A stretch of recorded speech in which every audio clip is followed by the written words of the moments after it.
Cherry Magic, is it the catalyst to specifically GMMTV moving a lot of its content to paid platforms?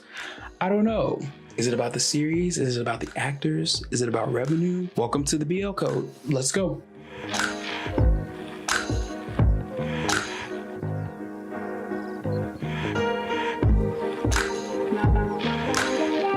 So if you are an avid watcher of BL, you consume BL content, whether it's a series, whether it's BL Twitter, whether it's Insta, whether it's BL TikTok. If you consume BL on a regular basis, you know who GMMTV is. And recently, they've been placing things in an interesting light as far as how we as the fans, we as the viewers consume their media.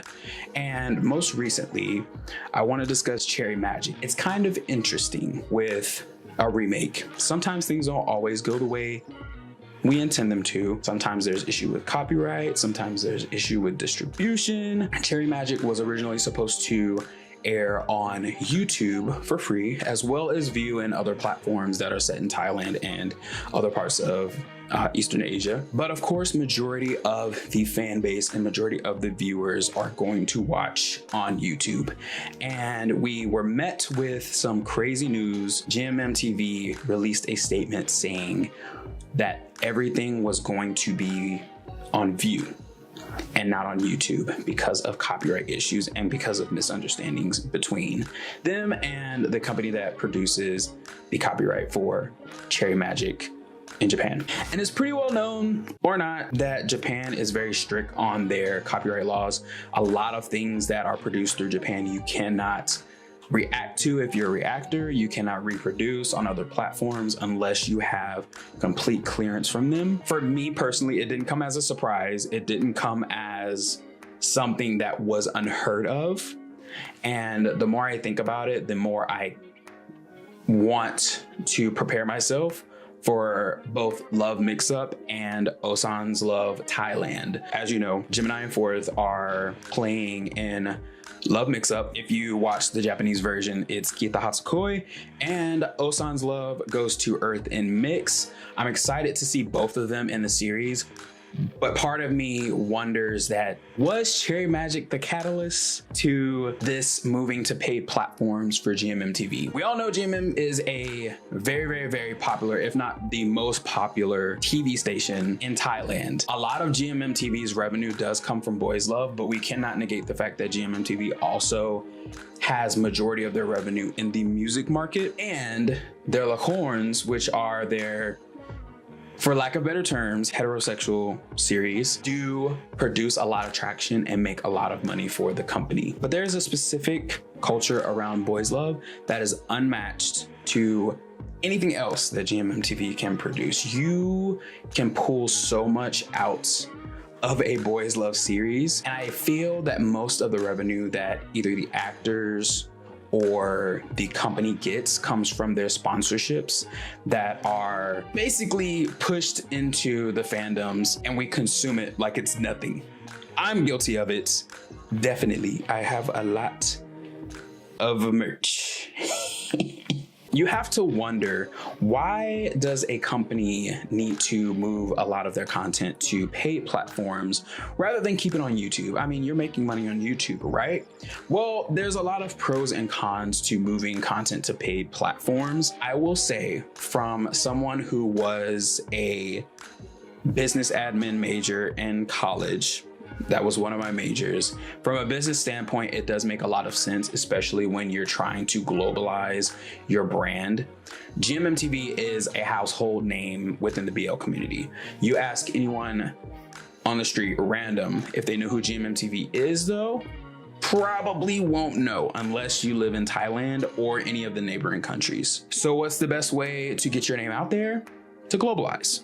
And what's the best way to globalize? To collaborate and pair up with companies that are mainstream in other countries. Obviously, moving content to paid platforms does generate a lot of pros. Some of those pros are the fact that it definitely will generate more revenue for the companies. Contrary to what you believe, revenue from YouTube probably isn't going to be that of what you would get, let's say, with Netflix or IGE or WeTV, just to name a few. Moving to paid platforms can also protect artist rights.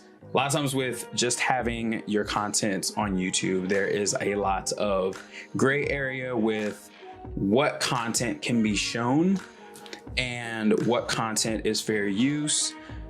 But with Netflix and other companies, they usually put in strict laws or strict policy on what can be reacted to or placed on a platform for sharing. What's under fair use, it's a little bit more strict there. So you do tend to get more artist rights protected when posting on paid platforms, and you have more control over distribution of content. It's on this platform, it's not going to be anywhere else. Or I've seen a lot of companies do this as well, where they post uncut versions, commercial-free versions on the paid platforms, while on YouTube they post the cut versions or the ad versions, which there is a interesting balance between ad-free or cut and uncut content. While some do give you more of the show, a lot of times, whether or not a series is cut or uncut depends on whether or not it has ads.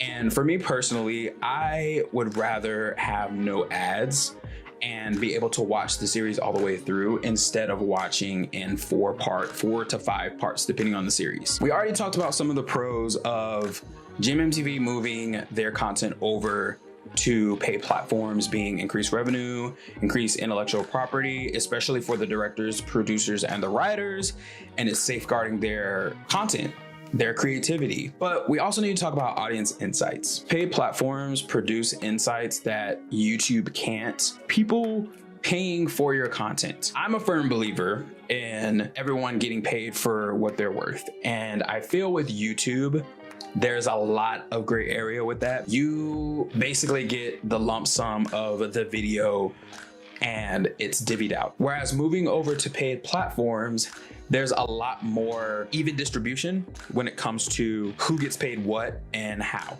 Not saying it's perfect, but there's a lot more control over it. The audience insights also provide insight to what they could produce in the future. If an audience loves this, there's a different level of someone watching something from free and someone watching something that they paid for. The people who are more likely to pay for your content, I feel, find a greater value in it because they're willing to support it monetarily. There is that, not saying that people who watch things for free don't love something, because there are things that I watch on YouTube that I love, but in the back of my mind and with the exposure that I've had to certain businesses, I'm like, I would pay for that. If they asked me to pay to watch this, I would pay. I have no problem. Me personally, I have IGE, I have WeTV, I have Viki, I have a lot of platforms that I watch BL on. But I think as a creative and looking from that perspective, if I were to create content, original content, I would want to be compensated for it. Yes, it's my passion. Yes, it's something that I love to do.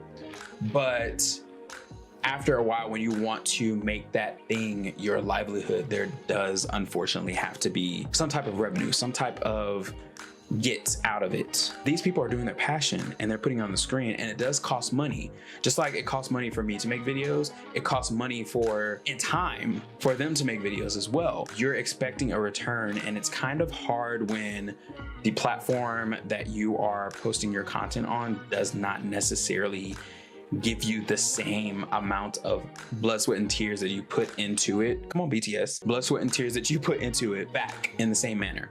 So paid platforms make it a little bit easier for that intellectual property to get the value that it deserves. Segueing into sustainability, with that new revenue or that bump in revenue, it provides sustainability for the companies to continue to producing the level of content. And what I mean by that is, a lot of times I think we take for granted the fact that BL has come so far, and the fact that we have BL series that are highly produced series.